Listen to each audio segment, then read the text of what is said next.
Hey guys, welcome to another episode of NetSec Now. Today we're going to get into discussing exploitation, the third phase of the phases of network security and penetration testing. So let's start off with a disclaimer. Any information disclosed in this series is provided for the sole purpose of learning network security. We take no responsibility for any misuse of any information we provide. We only suggest you audit the systems you have permission on or otherwise in your lab. Moving forward. So the phases of penetration testing, right? We went through it. The first phase was information gathering, doing your homework. We made a video on that, so if you haven't seen that, go ahead and check that out first. The second video we made was the recon stage, building a case. And of course, again, if you haven't seen these videos, guys, go on the YouTube channel and check them out. Today we're going to be discussing, as I said, the access and exploitation bombs away phase. Some of the things we're going to be using we'll get into here in just a minute.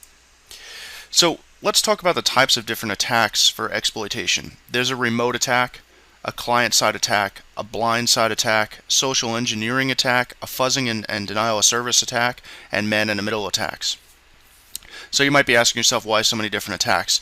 Well, I'm going to explain just the top three here because that's what we're going to actually be getting into today. Actually, we'll be getting into the top two, but I'm going to explain the blind-side attack as well. So the remote attack is basically you're trying to exploit services that are vulnerable that are remote services, something like NetBIOS or DNS or something to that effect. A client-side attack, on the other hand, is something that you're trying to exploit client-side wise, a vulnerability in Java, Flash, things like that. And that kind of ties into the social engineering attack with like the social engineering toolkit, which we will be making a whole separate video on as well.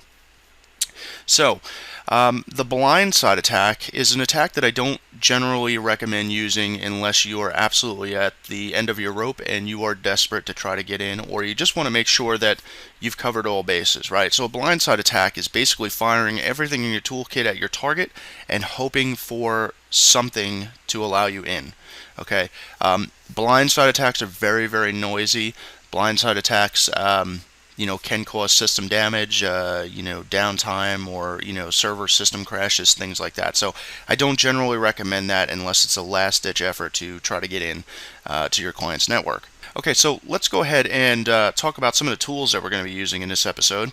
We're going to be using Metasploit and Armitage. Armitage being the front-end GUI version for Metasploit. Now, Armitage is very limited in some aspects. I've actually recently, if you've been following us on Facebook, I posted on that. I found a bug inside of Armitage when you're using psexec and pass to hash attacks. It actually will work, but it doesn't show the target system as being compromised inside of Armitage. However, if you emulate and do the exact same thing in msfconsole, which is the command line version of working with Metasploit, you will actually see that it does in fact open a second interpreter session, and it does work.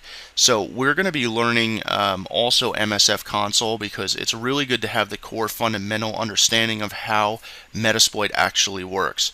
And again, if you run into bugs with Armitage or something you're just not sure is working correctly, you can always go back to msfconsole and then you could do it in there and see if in fact it does or does not work. The old school manual compile and fire, basically, we're not going to get into that today. I try to stay away from that. That's mostly if you find private exploits that haven't been made public yet. Really, you got to trust the person you're downloading the script from, and then you have to compile it. So if you can't read the code of whatever language they wrote it in, you're kind of taking a crapshoot on whether or not it's actually bad for your system as well as maybe utilizing some sort of attack for the remote system. So, social engineering toolkit, we're going to actually make a video separately based upon just the social engineering toolkit, or otherwise known as SET inside Kali Linux. Cobalt Strike, that's like, it's made by the same guy, Ralphie Mudge, that made Armitage, but it's a paid version. It is quite expensive. We went over that in the past. So we're really actually not going to be getting into that or using that, even though I believe there's a 14-day free trial on this website. We're not going to get into using that.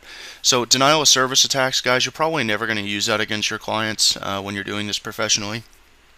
There is rare occasions where you might find a vulnerability where it requires you to fuzz or denial of service attack one service or part of a service to get around whatever protections in place and gain the actual access or information you're looking for, albeit very rare, very rare.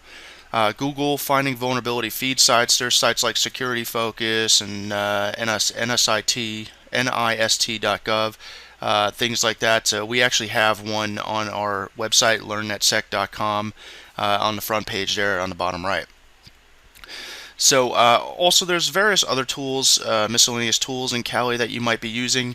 Really it depends on what type of audit you're doing. Each client is going to be different. It's never going to be a set standard of, hey, well, this works every time, so I'm going to use this every time, and talking about exploits and things like that. So there's miscellaneous tools for information gathering, stuff like that, which we've went over in the other videos. So we're going to fire up our Kali Linux box here. Okay, so in the last video we showed you how to use OpenVOS, NBT scan, and some other tools inside there. Today we're going to be using Metasploit and Armitage, and then we're going to be doing msfconsole if I can fit that into this video. If not, I will make a separate video just based upon msfconsole. It is pretty intense to get used to the syntax of commands and how they work, so that might be in a separate video. Depends on how long this one runs. So we'll start off with Metasploit and Armitage because that's the easiest to gather. Okay, so the first thing is first. Our network has changed a little bit since the last video. IP addresses may have changed, things like that. So you want to go ahead and do an NBT scan again. You want to do an Nmap scan again. And then I'll show you how to import your Nmap scans and stuff like that inside of Armitage. So I've already went ahead and done the Nmap scans and the NBT scans to find out what the alive hosts were. So we're going to go ahead and actually fire up Armitage right now. So you go to the Applications menu, go to the Kali Linux submenu, and then down towards System Services, go to Metasploit, and then Community Pro Start. Now, if you haven't already, you have to register for the free serial key for the community version. Just go ahead and do that.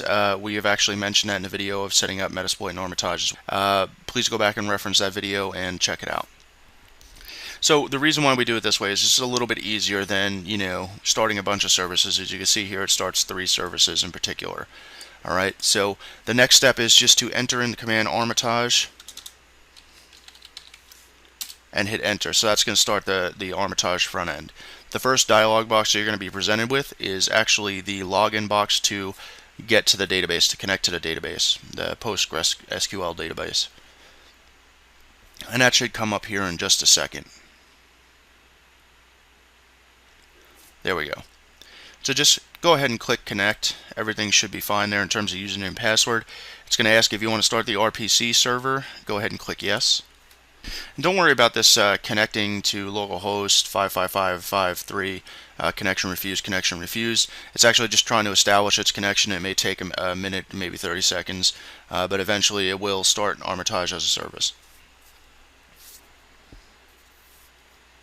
And Armitage, I believe, is written in Java, so with Java, you know that there is some lag inside the application itself. And there we go. It says connecting to database, and it's going to go ahead and start Armitage as a front end. So I'm probably going to have to clear out our database here because I was doing some testing when I found the bug inside Armitage, so I just want to start fresh with you guys. So I'll go ahead and do that here in just a second as soon as it comes up. To clear a database at any time, guys, just go to the host menu at the very top here and just go down to clear database, and I'll show you how to do that in msfconsole as well, and just click yes. Okay, so basically we want to start fresh with importing our Nmap scan, and I'll show you how to do that. Now there's a couple of different ways that you can actually import hosts into Armitage, and I'll show you how. At the very top here, click hosts. Now you can go to import hosts, which is what you would do if you were importing something from like Nmap or some other scan you did. You can go to add hosts, which pops up a box and you can add 1 host per line. I don't really recommend that unless you're scanning just one particular IP address, but I don't actually ever use that. The other option you can do here is an Nmap scan. Now Metasploit itself has an Nmap module built into it, right? I prefer to do my Nmap scans separate because if I need to do a specialized type of scan, at least I can specify that in the command line parameter flags. but in here you could actually choose Intense Scan plus UDP, Intense Scan all TCP ports. It can be quite a bit slower when you do it in Armitage, so be aware of that. So if you want to go ahead and just do an Intense Scan, it's going to ask you to enter in your IP address or range. So if you had one single IP address, if you were doing a remote audit, you would go ahead and just enter in the WAN address of your client. If you were doing an internal audit here, of course, you can go ahead and enter in your IP address range, 192.168.1.0/24, and you can enter that in here. I'm actually going to cancel out of this. If you also notice that sometimes when you open up dialog boxes, there is no cancel or close button on some of them. Just right click on it and go to close. Okay, so we're going to go ahead and import our Nmap scan. Alright guys, so as I said, let's go ahead and import our scan here. So in order to do that, you have to go up to hosts, import hosts. Now if you remember in the last video, we tried to keep an organizational structure going, and we put all of our clients' information, scans, etc. into their own folder, right? So if we remember correctly, that was in Acme Inc. So just simply go to navigate in there, and my fresh scan that I did since the network has changed has been fresh-scan.xml. So just go ahead and highlight that and click open.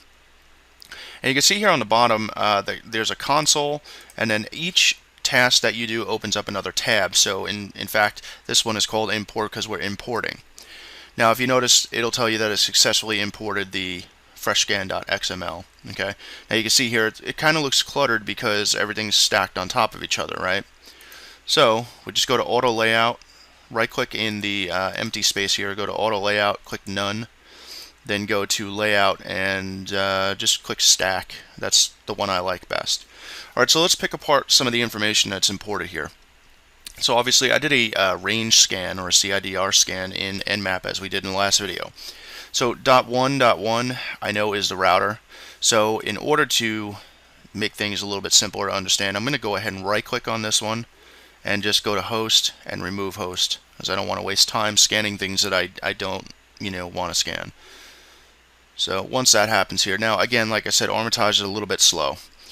Okay, so 1.3 I believe is my machine here, and let's just double check that. Yeah, 1.3 is this machine here, and I have no interest in scanning my host machine that I'm doing these videos off of, so I'm just going to go ahead and remove this one here as well. Okay, so now we have 3 hosts, alright, and if you highlight over each one of them and just run your mouse over, it's going to tell you what it is. So 1.2 says it's Microsoft Windows 7, and if you highlight over this one here, it says Microsoft Windows 2000. Well, I know there's not a 2000 box up on there. So then you highlight over this one, it says Microsoft Windows XP, but that's pretty vague, right? It didn't really give us too much information. I want to know what service packs are in there. I want to know, all that good stuff. And while Nmap will generally tell us that, the import feature in Armitage seems not to transfer all that information over, okay? So in order to do that, I want to do all 3 hosts at once. And there's another scan in Armitage called msfscan. Now, this is part of the auxiliary part of the scanners, which we will explore a little bit in msfconsole. So you go to hosts here and then msfscans. It's going to do a more detailed host-based analysis of what the machine actually is. Now you could also go to nmap scan and quick scan OS detect, but that may or may not work correctly. So in order to do that, you just left click anywhere and drag the imaginary box here, the highlighted blue box, over all 3 hosts. Sometimes all 3 hosts do not have the green box around them. So just try to do it again. There we go. So now all 3 hosts are selected, and I want to go to hosts, msfscans, and you can see it automatically populates the IP addresses that I'm looking to scan. And I'm just going to click OK. Now this can take a few minutes, guys, because it's scanning all these different ports for services that are running on them, so on and so forth. It's going to try to guess the operating system more directly and try to make a better accurate determination of the operating system. Again, you can achieve these same results in Nmap, but if you're going to use Armitage, which I don't really use it very often, but if you're going to use it, it does help to have as much detailed information in it as possible. So you can see here now it's running through our auxiliary scanners, and this is down here what you'll see in msfconsole when you go to set and use different things. Now you can see that the one that said Windows 2000 has actually changed, and it says Microsoft Windows XP Service Pack 3. Now you can see that this one here, if you highlight over it, says Microsoft Windows 2003 Service Pack 0. What that one was reporting as XP before, and this one was reporting as Windows 2000, right? So now we got a clear picture of what we're actually working with here. Now I know 1.9 is statically set for that Windows 2003 Standard Edition server in our VM box, our Proxmox virtual machine host server. Okay, so this Windows 7.1 or Windows 7.1 has not changed, so that's good. Alright, so now we got our hosts in here. We know exactly what we're looking at. If at any time you want to right click on any one of these and go to services to see what services are going, you can go ahead and do that. So you can see here on 1.9 we got DNS running on port 53, and it'll try to do a banner grab, a rudimentary banner grab, and tell you what's running on it. We have port 80 open on there as well, Microsoft ISS 6.0. Port 88's Kerberos security or server time. Port 135 is Windows RPC. Then we look at 139, well that's NetBIOS. LDAP is running on it. SMB, which is 445. Now, when you're doing an audit, and if you're like already in the network, and we'll get into that in post exploitation and in our advanced series as well, but port 445 is a dangerous port to have open. Unfortunately, there's not too much you can do about that when you're local on a network.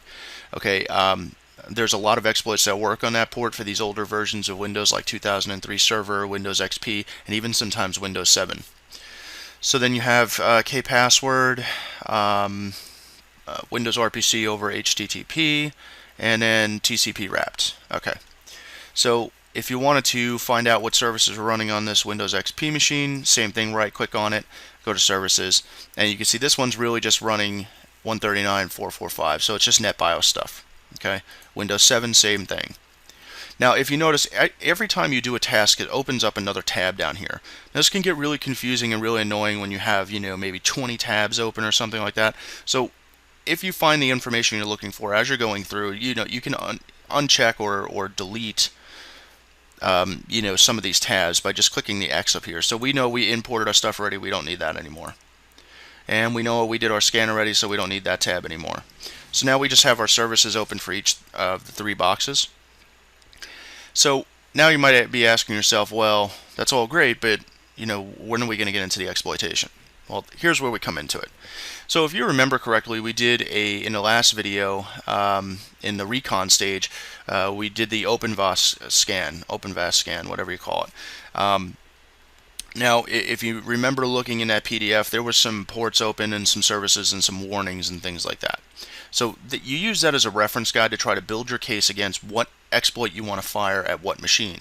Now, keep in mind, the way that Metasploit works and the way that Armitage works is that it kind of goes by what port is open and what service is running on that port. So while we may have port 445 open over here on the server, it may be patched already against that vulnerability, right? So you have to keep that in mind, that if an exploit doesn't work right away, it may be patched. They may have done their Windows updates, but a majority of the time they don't do system-wide updates across the whole entire network, or maybe they're doing the updates but a machine failed and they have no idea that the machine failed to do the update for whatever reason, so you can find a vulnerable target. Now again, you don't want to just go off and blindly fire everything. Now when I was talking about the blindside attack, in terms of using Armitage to do something like that, you have to go to attacks and then Hail Mary. And what that means is basically it's going to fire everything in the exploit database at that target system. Okay, it's very noisy, it can cause systems to crash, and you definitely don't want to do that to your client, right? Okay, so the first things first, you want to find attacks on a machine. So you want to find what's vulnerable, right? So if you just highlighted one machine here and you just go to attacks, find attacks, it's going to go ahead and query all the exploits in the database according to the services and ports that are running here, and it's going to try to determine maybe what exploit could be used for that port and that service. Now you can see here when it says attack analysis complete, you will now see an attack menu attached to each host in the target's window. So click OK. So if you right click now on the host, you can go to attack, and it's going to list a bunch of different things. So there's an MS03 026 DCOM, HTTP, this is a bug inside Armitage that I've let Raphael know about in the past. It still hasn't been fixed yet for whatever reason. You can't have something like, if you went to, let's go to DCERPC exploit. There's some exploits that support a check function, and what it does is it doesn't actually fire the exploit against the target. What it does is it checks the target to see if it's vulnerable to that specific exploit in hand. And then this menu only has one. But if you went down to IIS, you can see that it has 3 or 4 of them, right? 4 of them. So if you hit check exploits on this, it's going to run each exploit itself and try to use the check function. Now you'll see some of them here say this exploit does not support check. So some exploits that were built and verified and put into Metasploit do not support a check function. So unfortunately, on some of those you're going to have to manually fire them and just see. But we're looking for stuff that says, you know, this target is vulnerable or this target is exploitable. So you can see on this one here, the IIS MS0307 NTDLL WebDave module, it did do the check, and it says the target is not exploitable. So we know that right off the top there, the MS03, if we went to attack and then IIS, so the MS03007 we're not going to use, right? We know that right off the bat. Then this one here, IIS MSADC, says the target is not exploitable. So again, if we went to attack and then IIS and then down here, we know that it's not vulnerable to that one. So there are ones that said, like I said, exploit does not support check. Well, the IIS webdave upload.as or _ASP. So let's go ahead and try to fire that one, right?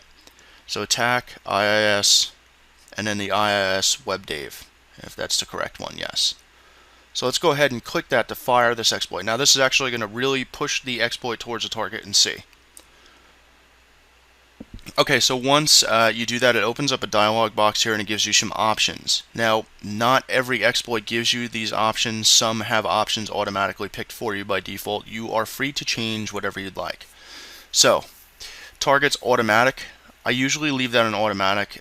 Sometimes it has other options here, which we will see later on, where you can choose a specific operating system or service to target. This one's automatic. I try to leave it on that if it has that, because it will run through it automatically and try it.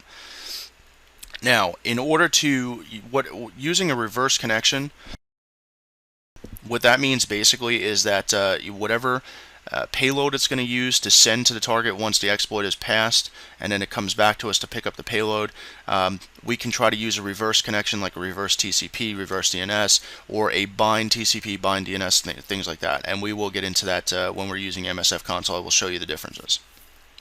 You also have an option here is called Show Advanced Options, and if you check that, now our options menu has changed.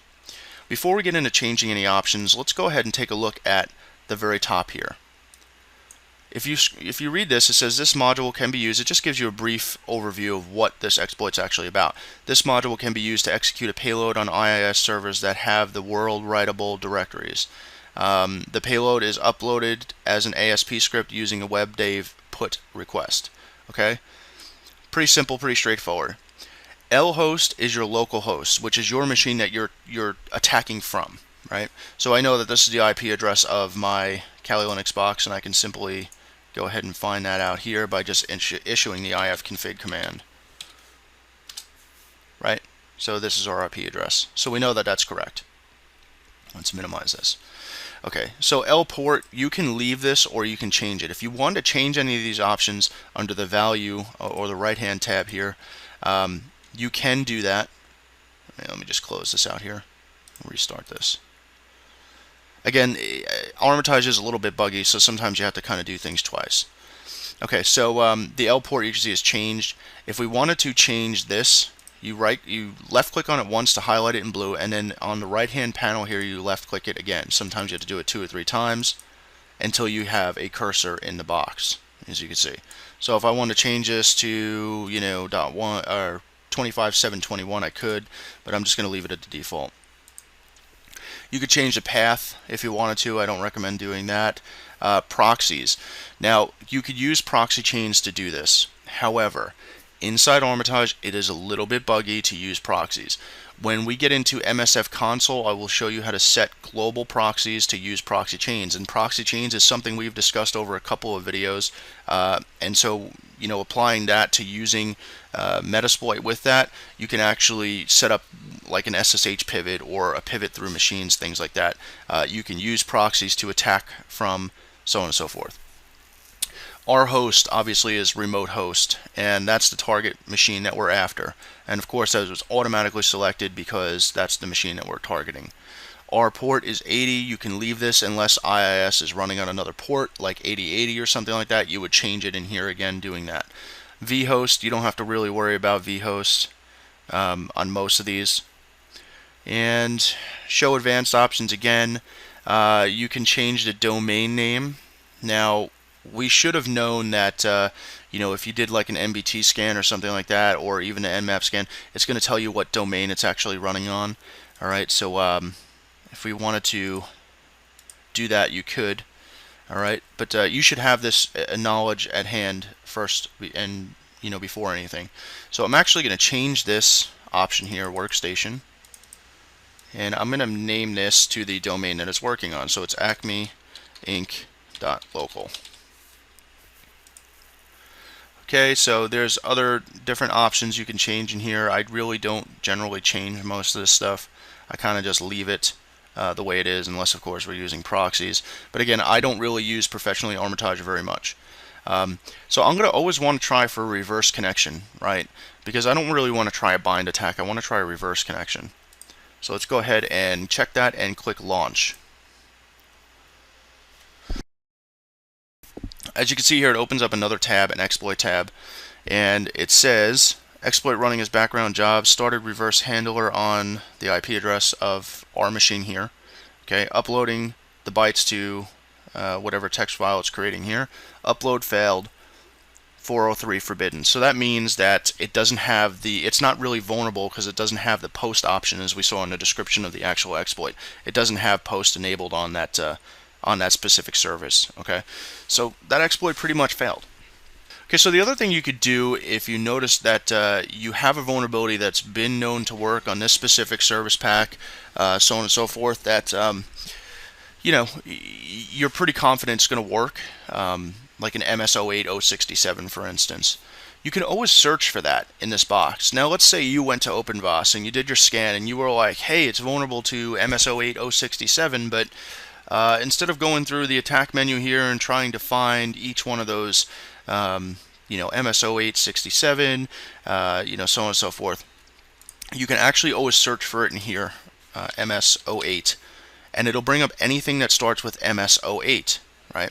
So you can see that MS08067 is down here. There's an MS08078, so on and so forth, right? And this is all browser-based stuff.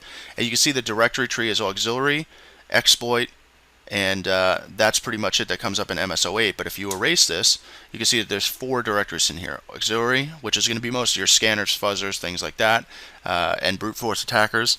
Exploit's going to be where all your exploits are actually loaded into, and your payload directory is going to be where all your payloads are into. So if you expanded this in the payload directory, you can see that it has a bunch of different subdirectories in there as well. So if we were working with this Windows machine here, we can go through here. We can use, there's add user payload. The Meterpreter is the really popular one that most people use. And you can see in here, if we just move this menu over a little bit, there is a bunch of different things in here. Bind IP version 6 TCP, bind no NX TCP, bind TCP, reverse TCP, reverse HTTPS. I mean, there's a bunch of different stuff in here, right? Reverse TCP DNS, all that good stuff.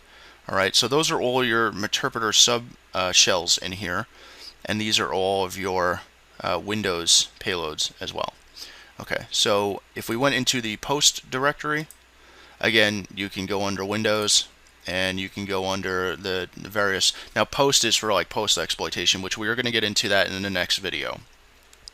So again, let's not get too ahead of ourselves here. Let's go ahead and say that MS08067 under attack, and if we went to SMB MS08067, well, let's go ahead and check all the exploits here, because we want to know which ones are actually going to work, which ones aren't, so we're not guessing and wasting time. Let's go ahead and do that. Oh, here we go. So we can see, and we'll just wait here for the results to come by because the screen scrolls pretty fast. And again, some of them don't support check guys, so you're really going to have to just manually fire that one off at them. Okay, so let's scroll up here. The very first one it tried was MS-08-067 Net API. Very common, very popular in the Windows XP, Windows 2000, Windows 2003 server world. Okay, there was patches for it in various service packs. Microsoft Windows XP was vulnerable all the way up to Service Pack 3, and an additional couple of updates that actually patched that. So anytime it says a target is vulnerable, well, we know that we can fire that exploit against a target in confidence that it's more than likely 9 out of 10 times going to work. Okay, now there is some false negatives and positives that are reported back like with any other tool. So we scrolling down here, we notice the rest of them don't support check, but we know that one's vulnerable. Let's go ahead and actually fire that one off. So right click on it, go to attack, and the menus are kind of a little finicky when you're putting your mouse on it, so sometimes you have to do it twice.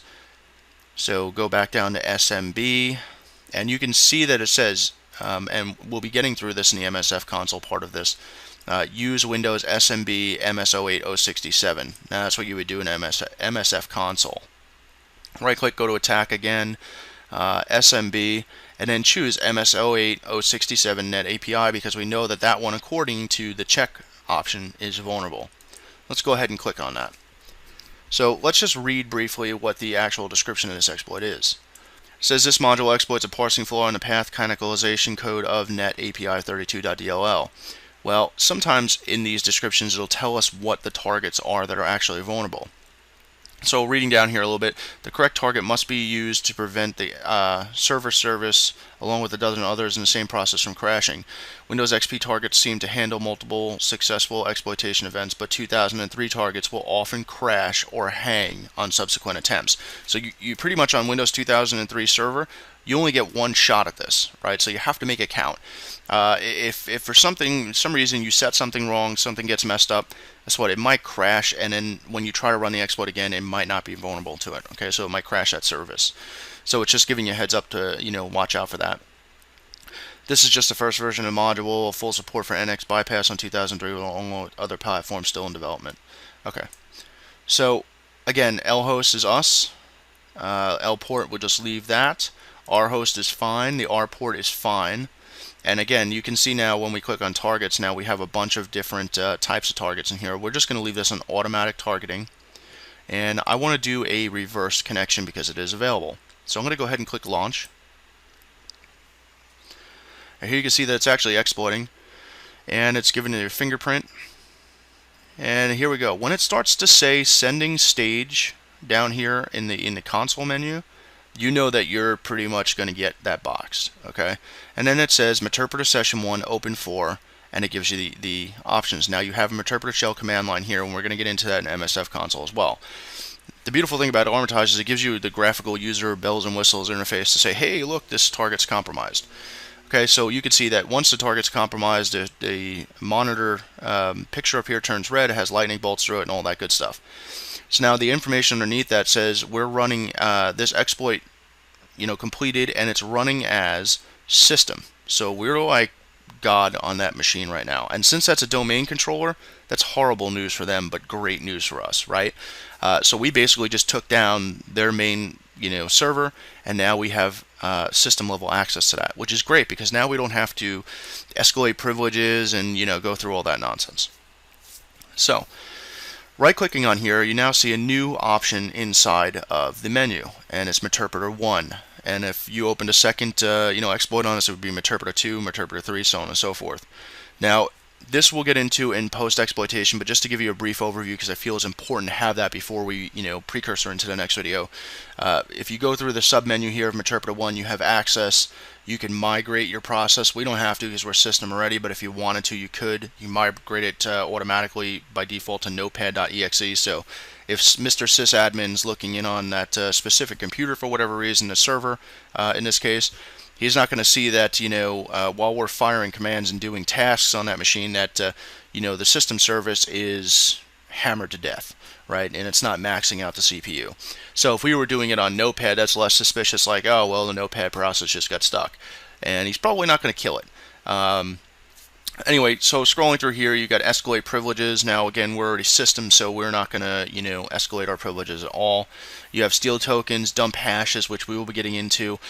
This will dump all of the usernames and password hashes for the Windows domain controller. And since we're on the Windows domain controller, this is really, really bad for them, but really, really good for us, right?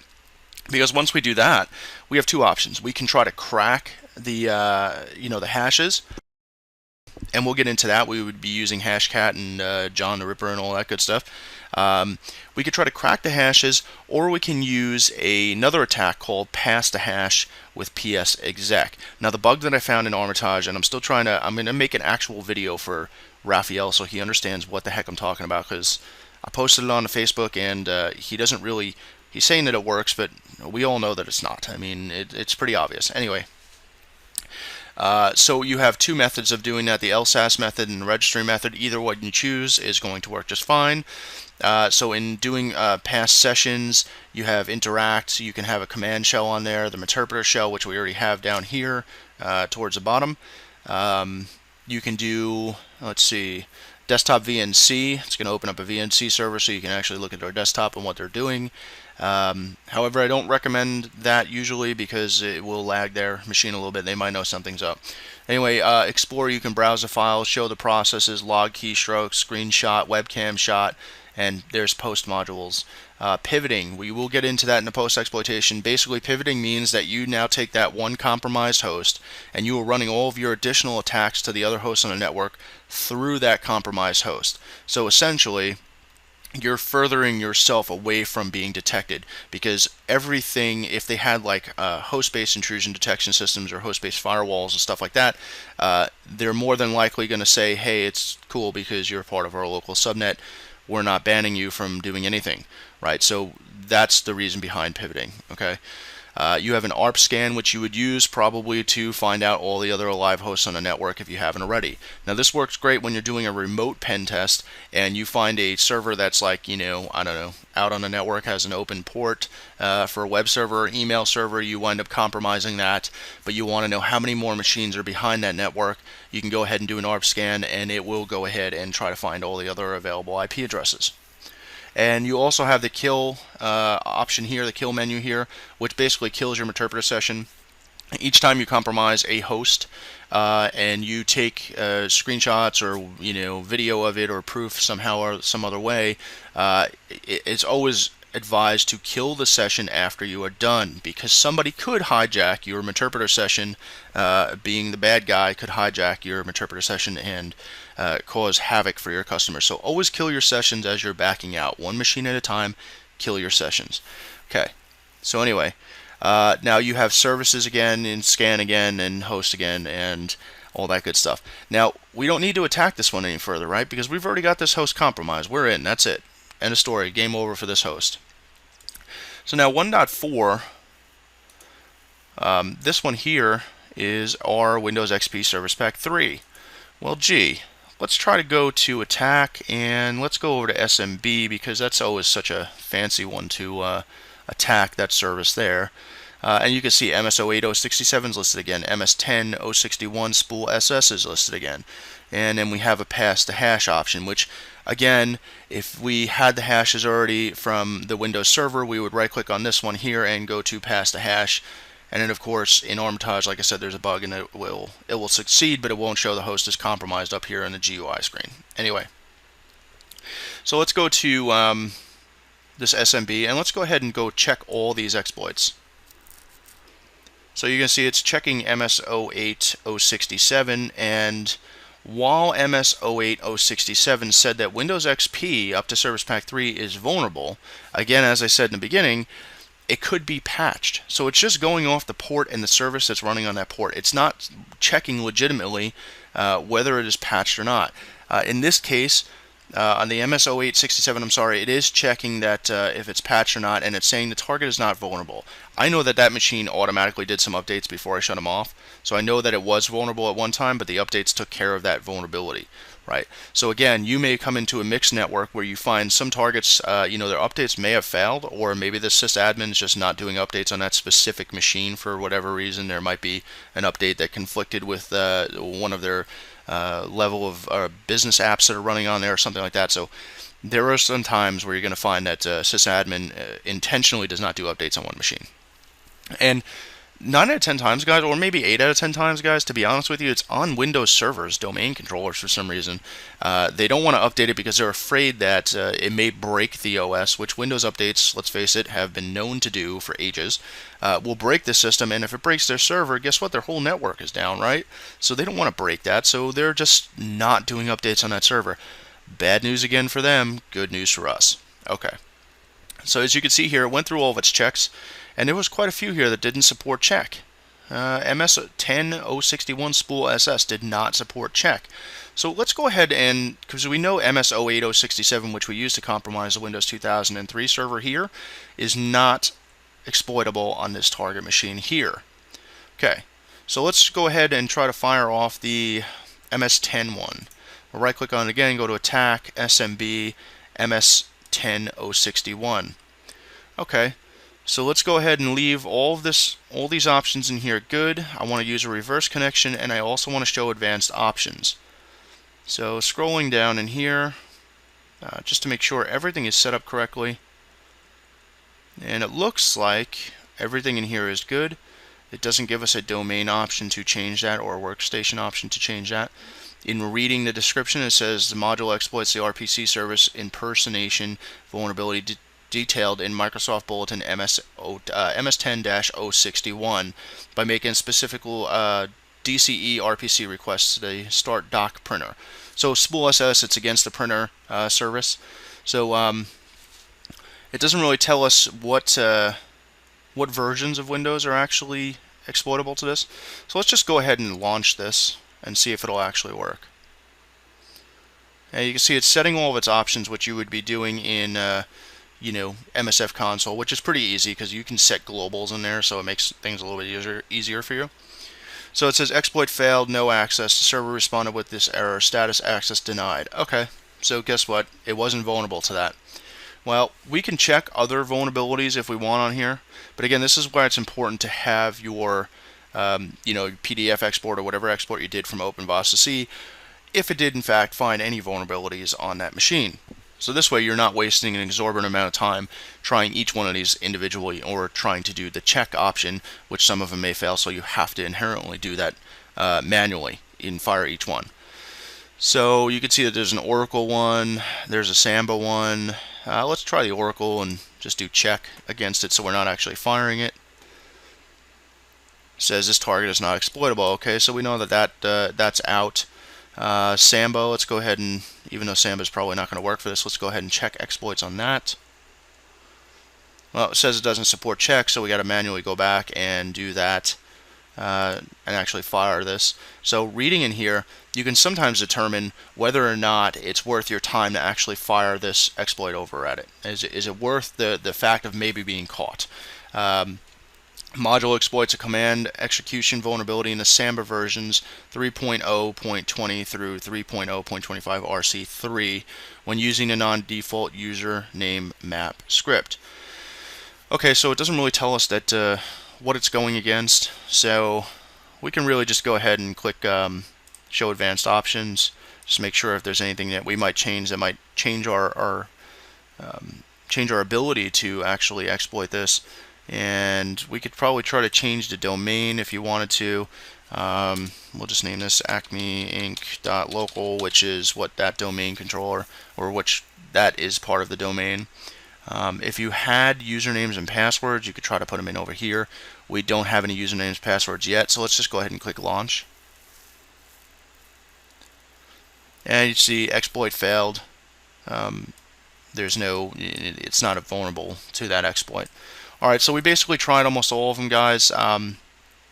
Again, using ps exec would use a pass-to-hash attack, so you'd have to dump the hashes from the server or another compromised machine and try to pass those along the domain to the other workstations or servers in the domain.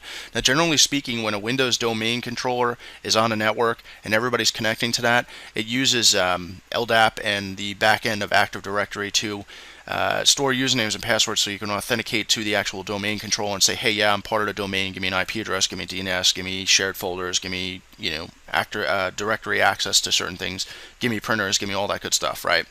So when you're using pass to hash, you're basically dumping all those hashes that were in the domain controller and trying to pass it along to the workstations in hopes that the administrator, which they normally do, adds themselves to each machine so they can remote and fix things, whatever, or give the other local user different privileges, so on and so forth. So you want to try to pass the hash across that, and it should show up as a compromised machine, and you do have the option to set a payload like a reverse TCP interpreter shell, and that machine would in turn be compromised. Again, we'll get into all this in post-exploitation, but I just want to touch on it so you guys know what you're looking at. So obviously, again, we could see this dialog box here doesn't have a close option or any kind of minimize option. So again, right click on it and just go to close. So it looks like we're not getting access to this target just yet. However, if we use the pass to hash attack, there is a chance that we can still get in. Now, this is basically just a remote attack. If we did a client-side attack where we couldn't get in remotely any other way, like there was no other services that were vulnerable, we might use a client-side attack. And a client-side attack is using something like a social engineering toolkit, tricking a user to download a payload or basically an exploit and a payload from us. So that uses a little bit of social engineering as well. Let's move on to our Windows 7 host. Again, if you go under the attack menu, you can see here that it says MS03026 DCOM. Well, let's go ahead and click on that and let's read the description. Now this is where it's going to come in handy. Okay, so it gives us some operating systems that are vulnerable to this. It says this module can exploit the English version of Windows NT 4.0 Service Pack 3-6A, Windows 2000, Windows XP, and Windows 2003 all in one request. Well, we know this is a Windows 7 machine. We're not really working with any of that stuff, right? And if you go down to your targets option, that's the only options that are selected. So we're not even going to bother firing that one because guess what? It's probably not going to work. So right click again, go to attack. So the DCERPC is out. Oracle, let's not worry about that one here. Samba, this one here. So now it has an MS08067. But here's the thing, guys. If you went to here and you went to hosts, since that's the only one that's selected, and attacks and find attacks, it's going to go ahead and query exploits for that as well. So just to do that, just to make sure that we're not missing anything here, and it doesn't look like we're missing anything. Okay, so again, MS08067, if we click on that, we know that that's only working for Windows XP and Windows 2003. So let's close that. And it doesn't look like we really have any other thing on the way in. Now, you can always double check what exploits are available for Windows 7 by searching online or something like that, but again, reference to your OpenVOS PDF. So opening up Armitage again, the other thing we could try to do on here besides a client-side attack is again a pass-to-hash attack to see if we can log into this machine and compromise it. Once we do that, if we opened up an interpreter shell, guess what? We have access on that system, right? So we could take screenshots, we could do key logs, we can, escalate privileges, there's a whole myriad of stuff we'll get to in post-exploitation. But this just gives you a brief overview of how Armitage actually works, compromising one host. Now, using this same knowledge, we're going to try to compromise hosts inside of msfconsole. Alright guys, so that pretty much takes care of Armitage. We're going to get into msfconsole quickly. The first thing you need to know is you always need to go to the Applications menu, Kali Linux, and then System Services and start Metasploit Community Pro services. Since we've already used Armitage and this is the same video, those services are already started for us. So simply to start msfconsole, just in a command line or in a terminal, type in msfconsole and hit enter. And it may take about a minute or so to actually load it up.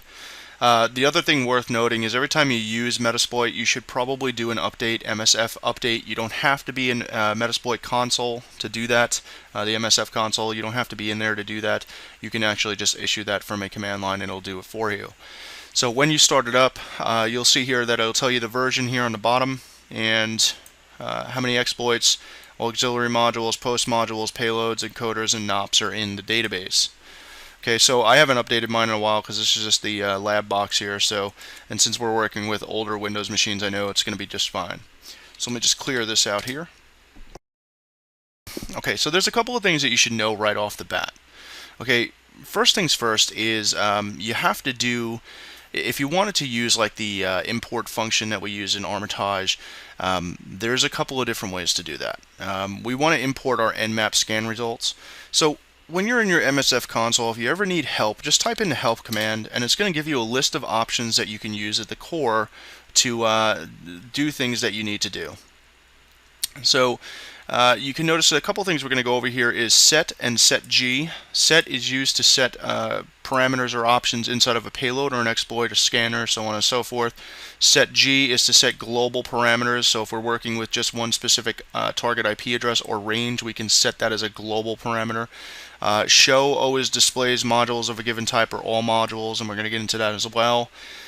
Also, you have a couple of things down here with DB export to export it like a report type of deal, which, as I discussed, is kind of cumbersome because there's no XSL file for it to be converted to an HTML document. So that's something I'm working on writing, like I said.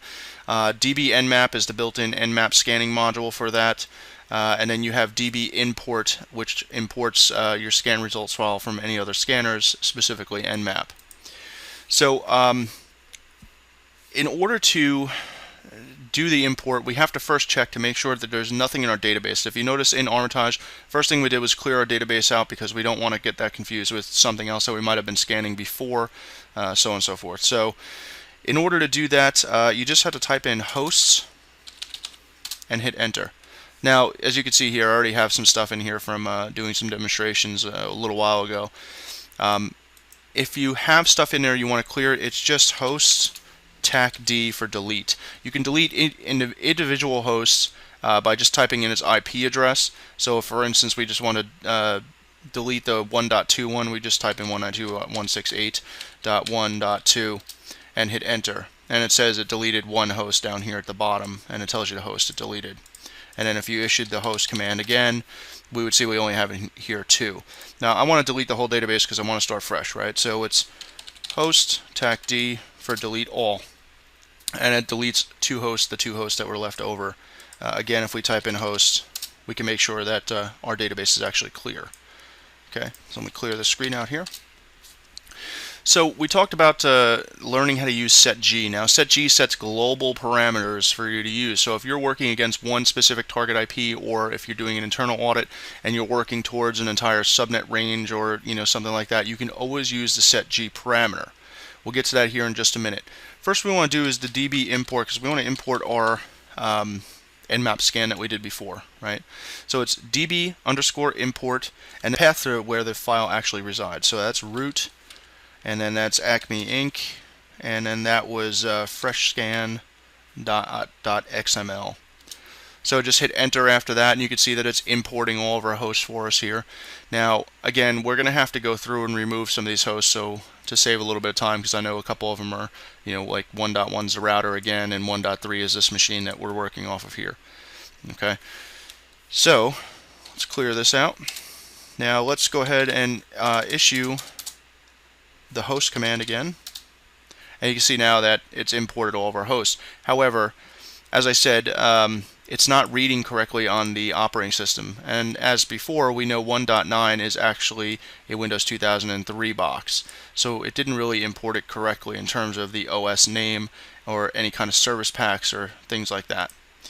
Alright, so first things first, I want to remove the hosts that we're not going to scan, so I'm just going to host-d 192.168.1.1, and I'm going to do the same thing for .3. And then I'm just going to issue the host command again. Alright, so now we have our 3 target machines in here.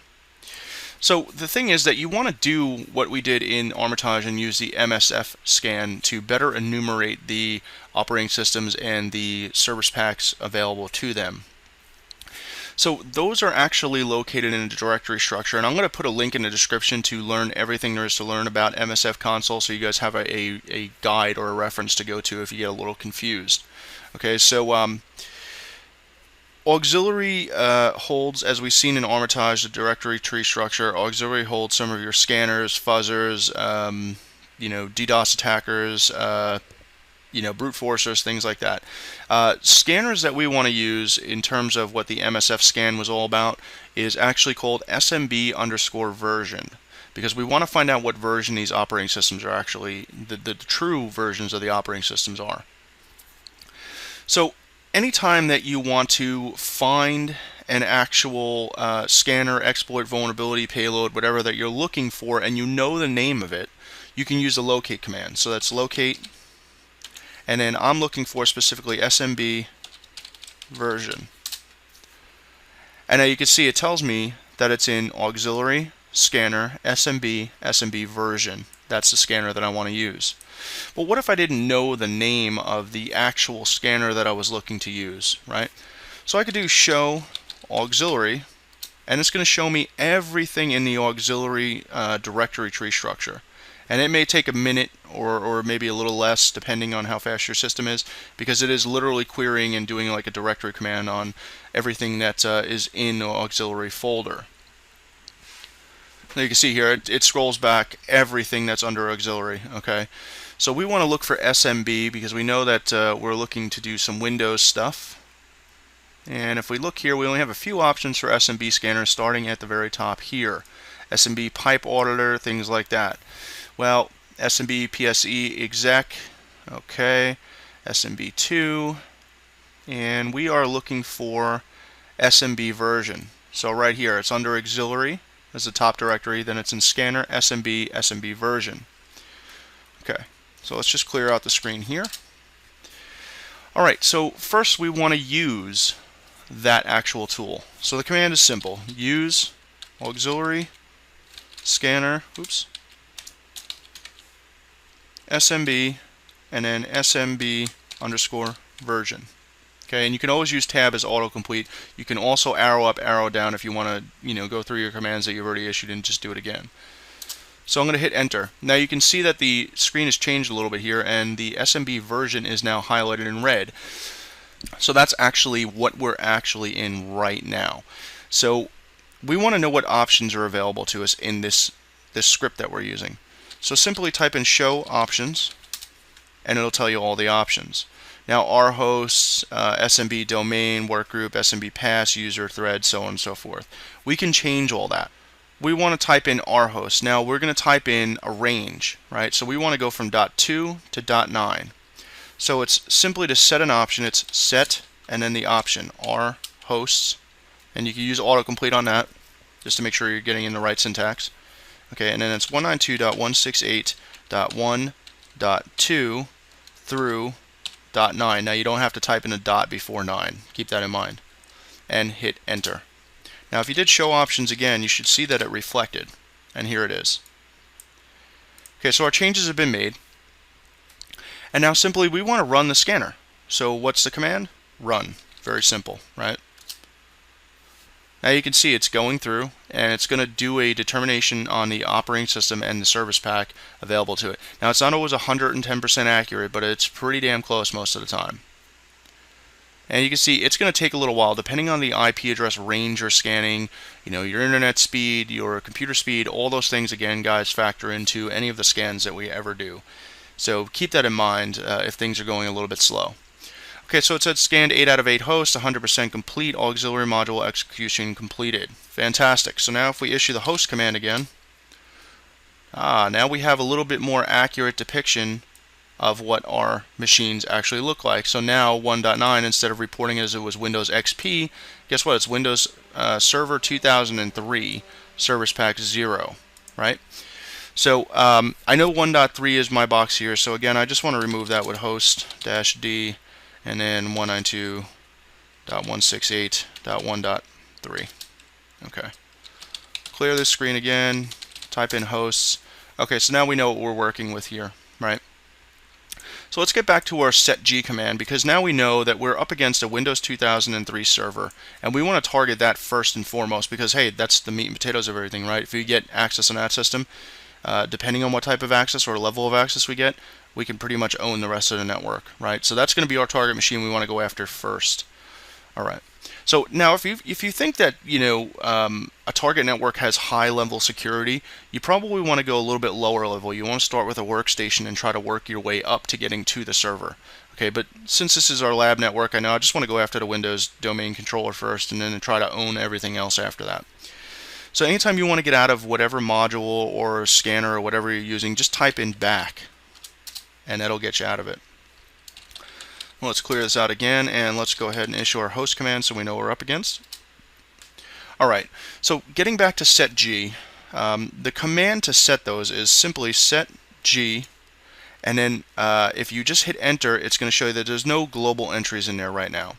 So we want to do setg our hosts, and we want to set that to 192.168.1.9 because that's the machine that we're after, right? And if we do setg again by itself, we can see that the R host is now set to 192.168.1.9.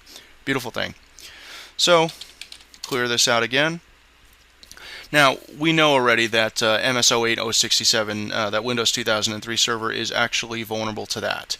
Now, if you weren't sure where an exploit actually lives or a payload actually lives, you can always do that locate command again. So if we did locate MS08_067, you can see that it's in exploits, Windows, SMB, MS08067. So whenever we want to use something, a command is always going to be use. And when you want to do a payload, you're going to set the payload to use when that exploit actually happens. So keep that in mind. It's use to use a scanner payload, use to use a scanner, an exploit, so on and so forth, set to set the payload that's going to be working with that exploit. So we want to set up our exploit first. So we use exploits, exploit, Windows, SMB, following our path up here from our locate command, MS08067 API. Hit enter. Okay, so now you can see that you're in this actual exploit. So again, show options. Okay. Well, now you could see that our R host is already filled in for us, right? Because of the setg command, the global parameter that we put in.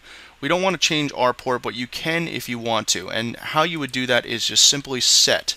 To set an option, you just type in set, not setg, and then you do R port, whatever it is, and then I'm just going to leave this the same, but just to show you how it works, 445. And now, of course, if you did show options again, you can see that it's taken it, it's in there already.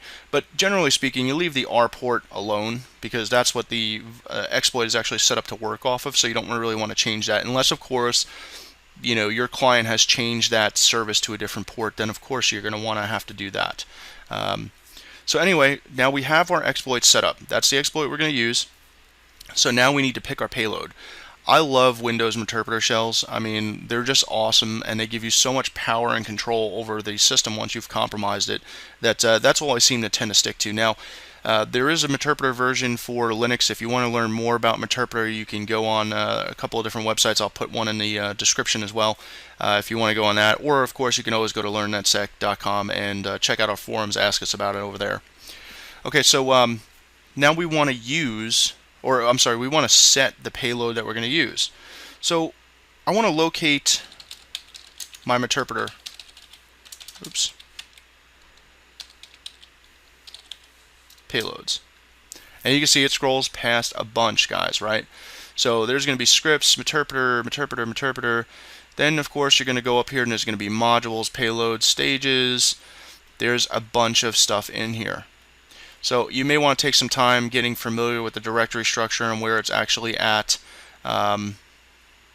what you want to use. But we want to use something for Windows, so we're going to look through this whole line of stuff here for something that would go into Windows. Well, Pro version, that's only for the Pro. So here we can go data Meterpreter, so on and so forth.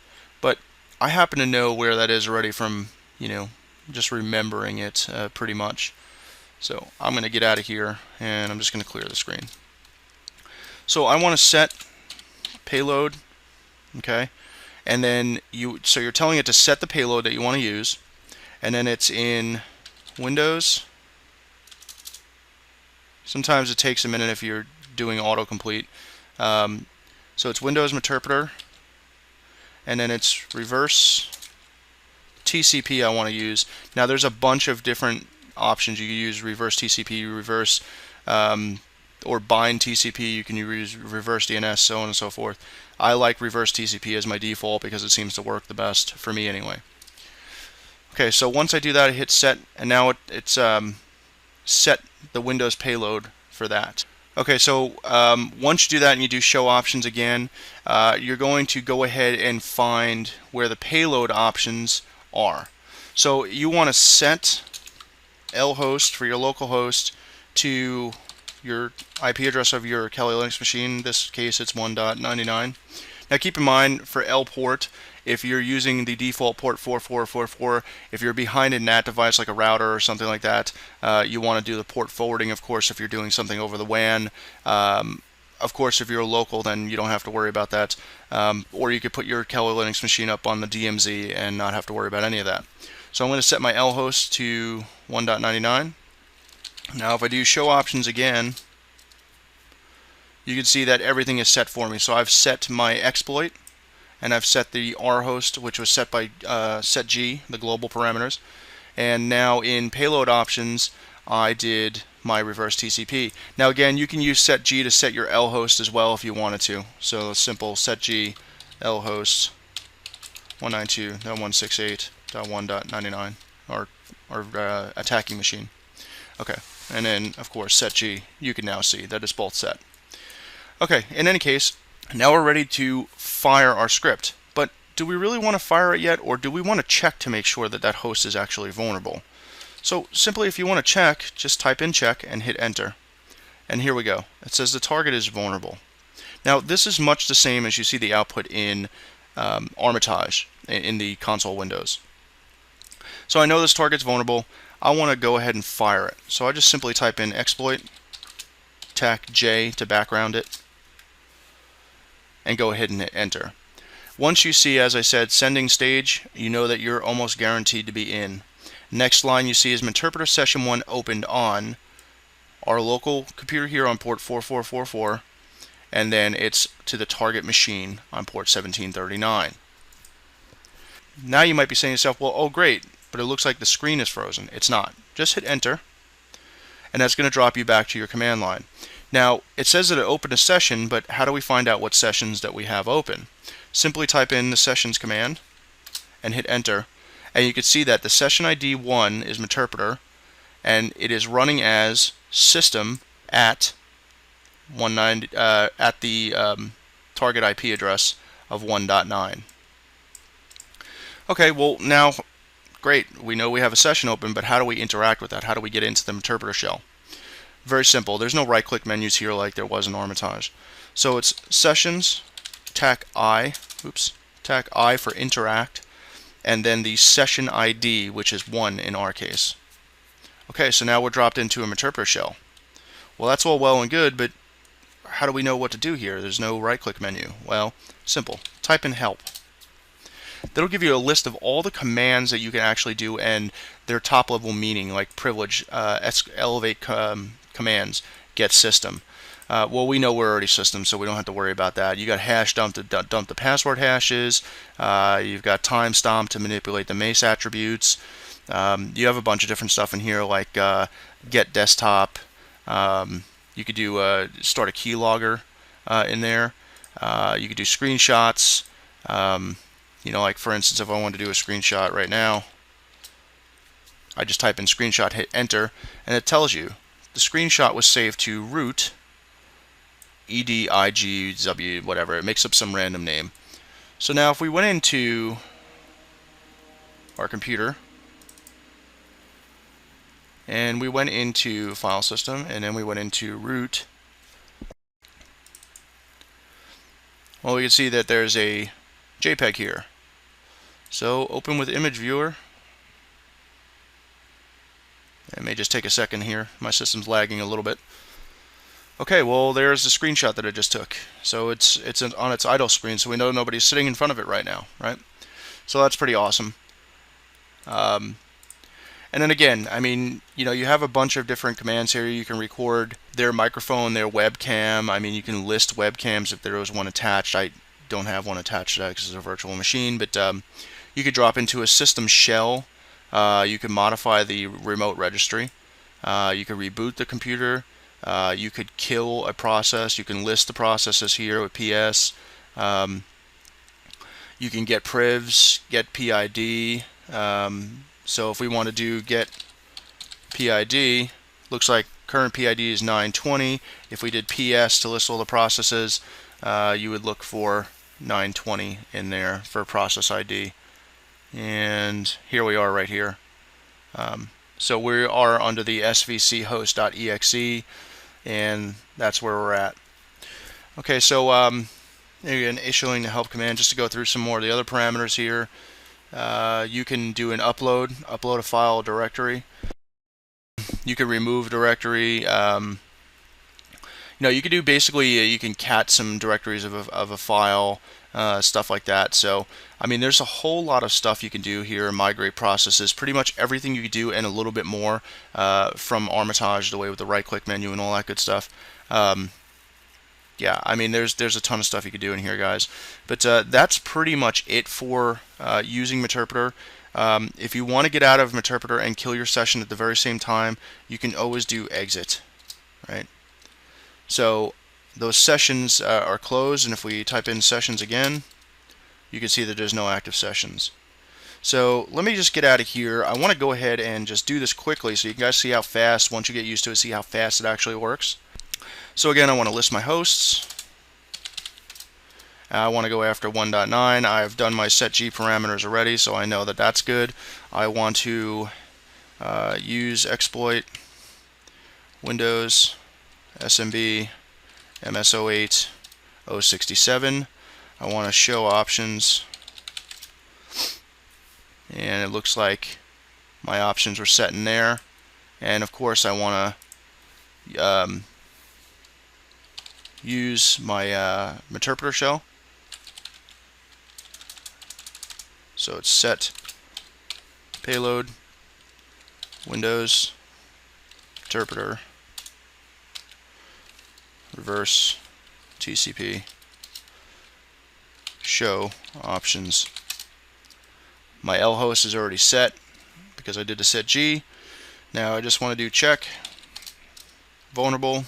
I want to do exploit J.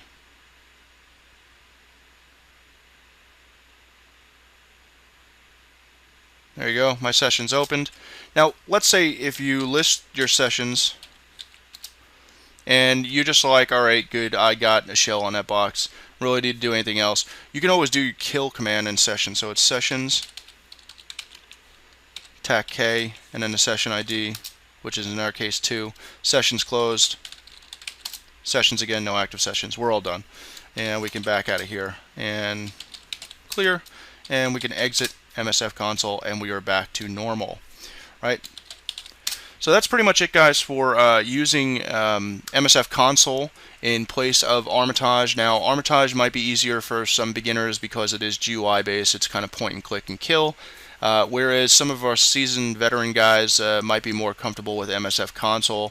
And like I said, I've noticed a few bugs inside of Armitage that, you know, like with PSE exec and pass the hash, which didn't show as a compromised host. Meanwhile, I did the same thing in msfconsole the same exact way, and sure enough, it gave me a reverse Meterpreter shell on that box. So meanwhile, while there wasn't any other active exploits as we've seen for like the Windows XP Service Pack 3 box in Armitage or the Windows 7 box in Armitage, I was able to actually use pass the hash and PS exec and actually compromise those machines and open Meterpreter sessions on those as well.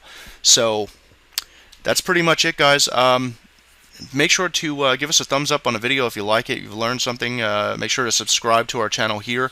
Also make sure to check out our website, learnnetsec.com, join the forums, and hang out with us, chat with us, ask questions. We're there to help and learn from each other.